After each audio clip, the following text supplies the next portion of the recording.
Pleased to have you as a guest on Like It Is. Thank you. How did it all start? Had music always been a part of your life from when you were a little boy? Yeah, you know, growing up musical family, grandfather, mother, uncle, sister, Pitney, everything. What part of Jamaica? St. Anne's, you know. Yeah? It's in the country. What town? A town called Rodnall. It's not well known, you know. It's a little place up in the hills, you know. Yeah. How big is your family? Well, my family is really a big family, you know. Malcolm, them family name is Malcolm. There's plenty. That's a good name. Yeah. When did you begin to get involved in music, really?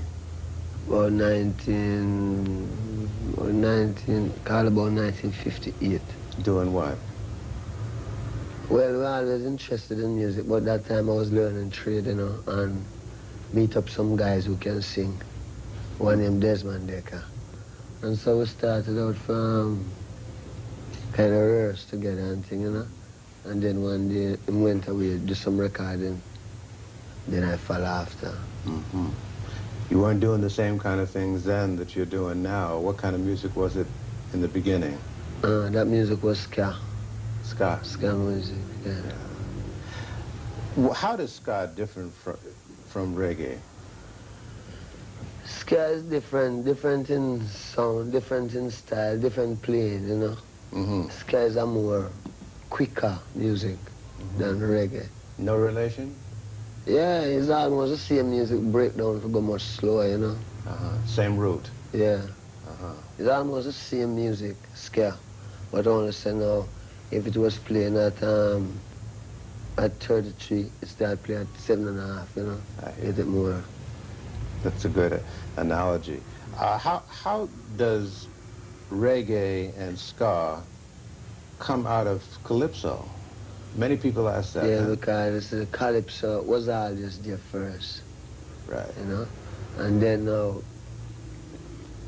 when the musicians in Jamaica started to play, although them can play calypso too, because they play a lot of calypso, but because the American influence music come past through down there, you know, them start to kind of get more to, them time used to have Fats Domino.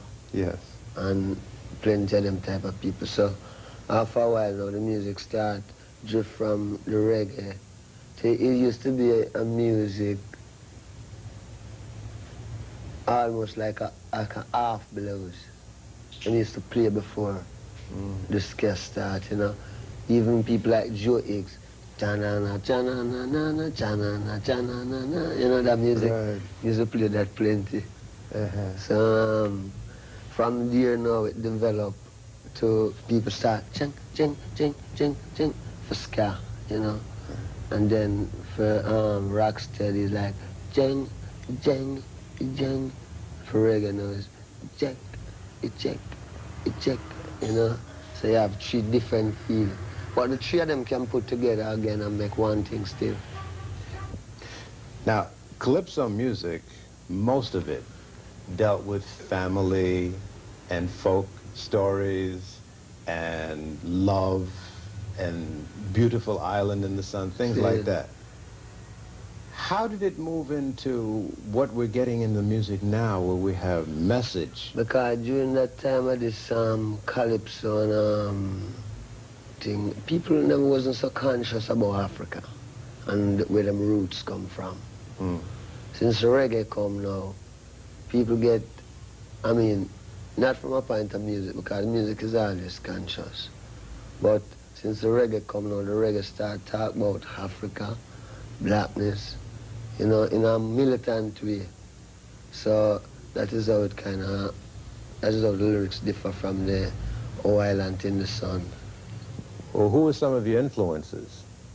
Well, I think my biggest influence is Marcus Garvey, Haile Selassie. Sure. From what you heard coming up as a boy about Garvey, or what you've learned now that you're grown, or what? What we hear, what we read, you know, and what we know about it. Did you learn much about Garvey in school? In Jamaica? No. Yes, them don't teach. It's the education that we don't get in school, you know. We don't get that type of education that when we grow up we can know who we is. We get a more education that we might know who Christopher Columbus is, or who Marco Polo is, you know. But we never really know who Marcus Garvey is, who Haile Selassie is, or who any black man is. Were you born as a Rasta? Or how did that evolve? Well, where I figure now I was born, you know, and when born and growing, there was a certain amount of consciousness in myself that, you know, it was always a lonely world, not finding people who might think like me, you know. Yeah. Not to say that I think so different, but because this consciousness about God and the people I come from is more Christian, you know. We always try to do, like, try to stand up on the right. But we used to find out now that one church quarreling against the next church, and I figure I never want any of that, you know. I never want really enter into the thing where this one I fight against that one and everybody talking about God still. So after going on and coming up, you know, the thing that was there get more stronger, come to Kingston, meet some more people, them people is Rasta.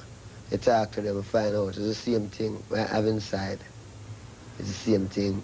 How old were you when this started to happen? This is about 17, 18, you know. I find out that the same thing where I deal with is the same thing where the Rasta man talk about. So that is how I could identify myself as a Rasta. By not changing, you know. Now, what happened when you went back home and told your family what you had found? Oh, I never have a home to go back to. No? No. Where we from, everybody gone, you know. Everybody gone. Everybody living in America, some living in Kingston, everybody gone. So, never really have a home, not that much, although we used to have a home before grandfather died, you know. But after grandfather died, everything gets crashed. So, so you came to Kingston, and that's where it began to happen. Yeah. Where did you live in Kingston? What part? East. I call it East Kingston. Out near the east. Yeah. And then we go up a place named Oxford Street, you know, down to Spanish Town Road, then up to Trenchtown. Yes. So for a long time, things were kind of lean. Well, yes, things was kind of lean as can. It leaves to what is your expectation anyhow, do, you know. To me, it was lean, but I could understand it because coming from a country where you learn to do things like you don't learn to depend on family and all of that, you know.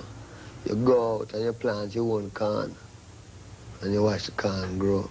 When corn grow, you pick your own corn, you know what I mean? Yes. All of them fruits on them tree, you can get them, you know? So... It's a little different, though, in town. Yeah. You know, you got to do different things to eat, eh? Well, when you're in cities, a whole different ball game, you know? Right. People have to go to work, catch the bus. You know, the country, all the day, you go for the donkey, and you ride the donkey to the farm, and you're cool, you know? Right. In the city, people also catch the bus, go to work, get off work, come back home, you know? So it was a different thing up there. I know a little bit about Jamaica, and I understand in Kingston, Trenchtown is a rough part of town. How did you survive?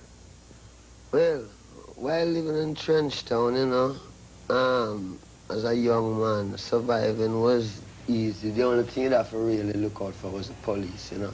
Because the police could just get you, frame you, you go to prison, and because you come from Trenchtown, you know, Trenchtown, from them say, where you from? It's a Trenchtown, you're gone. You know, you get shipped out.